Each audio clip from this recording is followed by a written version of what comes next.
and this is an update number 2 video of my last video on my car back there. I got some good news and some bad news. The good news is the car's out of the garage. Okay. Ooh. And the bad news is, well, we'll just call it the really bad news. There you go. Sorry about that. There's just freaking trash truck in the back, loud as always. The bad news is the suspension needs alignment, and the suspension parts need to be replaced, which is probably going to cost, I don't know, maybe $600, $700, I don't know. So it's probably going to be a while since I could get this thing back on the road again, because some of the mechanics around my town, around here, they don't really do alignment or nothing at all. But we found one mechanic in like a town just kind of a little bit far away. And he gave us a little update on what needs to be replaced.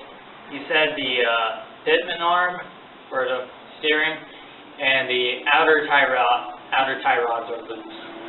And the oh, my mistake. I freaking left out something. The good news. The other good news is I tore out the parts under the hood. When I put the thermostat, or put the new thermostat in and left all the parts just plain old, just put it back in. Only the thermostat's new.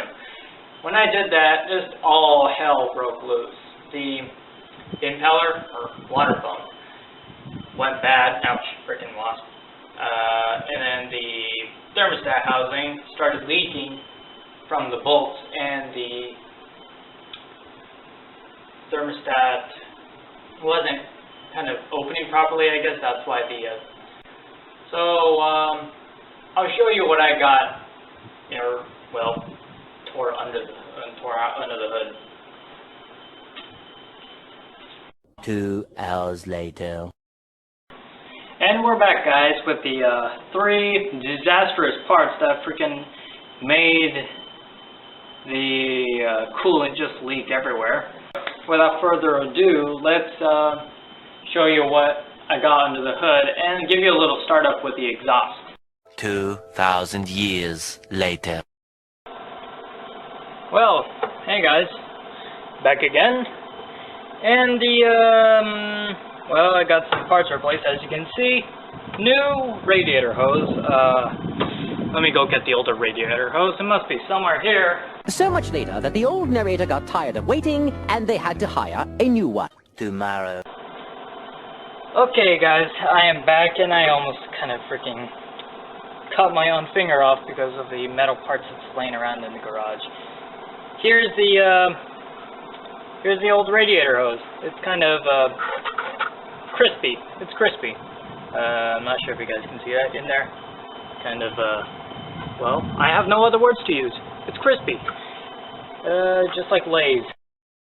Crispy, chips. Anyway. So guys, here goes nothing.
Alright, as you guys can see directly, I'll just start from here so I'm not doing anything funny.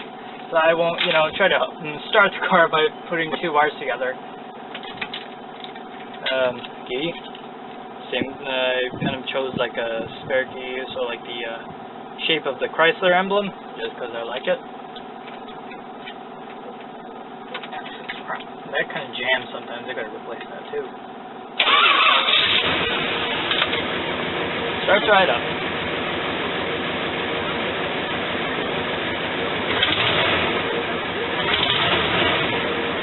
This car kind of just gives you a gentle rock to let you know it has a motor that's strong enough to kill you. Radio works.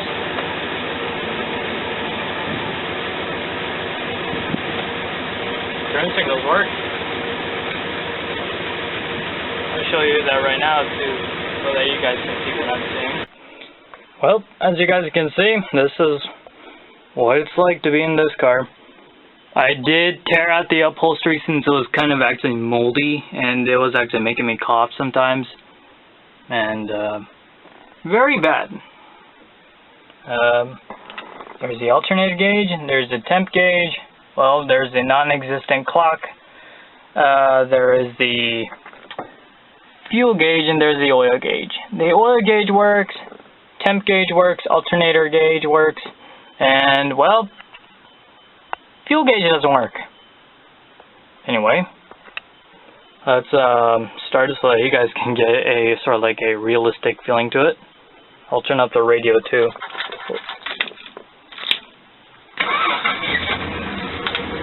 There we go. You can see that the alternator is charging. Temp gauge is cold as of right now.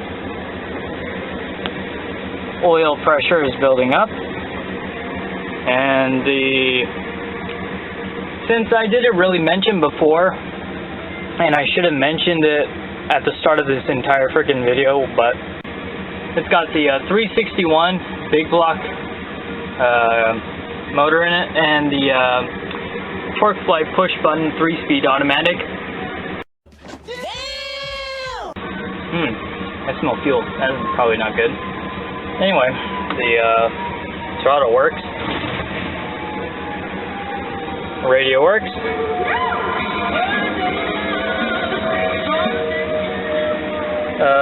AC slightly works. I have to bleed the air out of the system. Yeah, it's cold a little bit, but it kind of gets warm.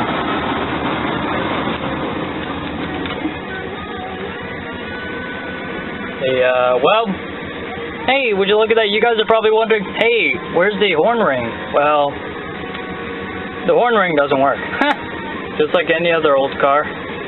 But I did manage to hotwire the horn into somewhere else. So this is the grounding, so that it grounds into the body of the car. And this other wire goes under the dash. I crimped it onto this little connector down here.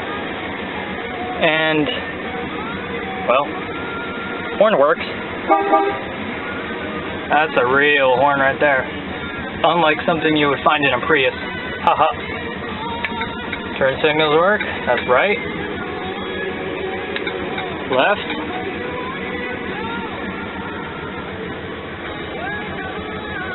Got the custom 880 nameplate right there.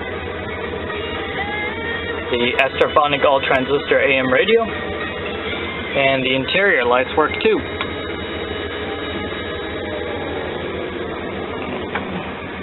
So I shouldn't be really driving this thing around since I told you I had the suspension issue.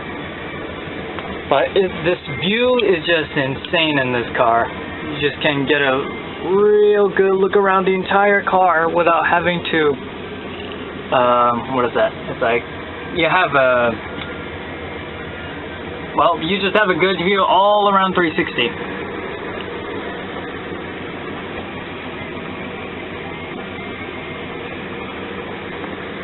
The interior could use some work. The seats are fine. The front seats are fine. The rear seats are the issue. Oh yeah, the door. Yeah. When I bought the car, the person that owned the car kind of tore that panel out because he couldn't get the door open. So that's a shame. The rear seats could use some work too, but I'll get that fixed maybe soon.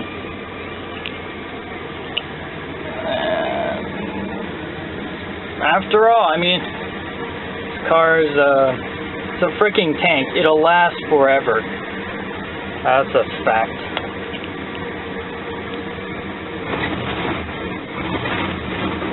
The engine sounds good. There you go. Drop down the lower RPMs.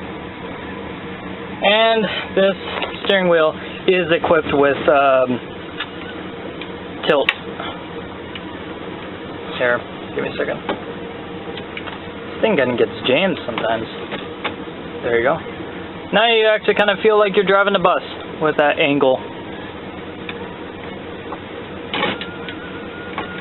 There you go. Sturdy as hell. Shut her off.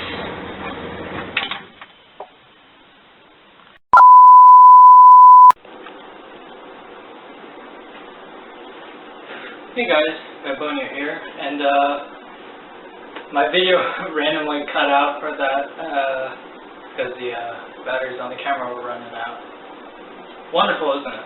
Long story short, comment, like, share, subscribe, and look out for part 3. It might be out maybe 2 more months or so because I've got to get the parts and such.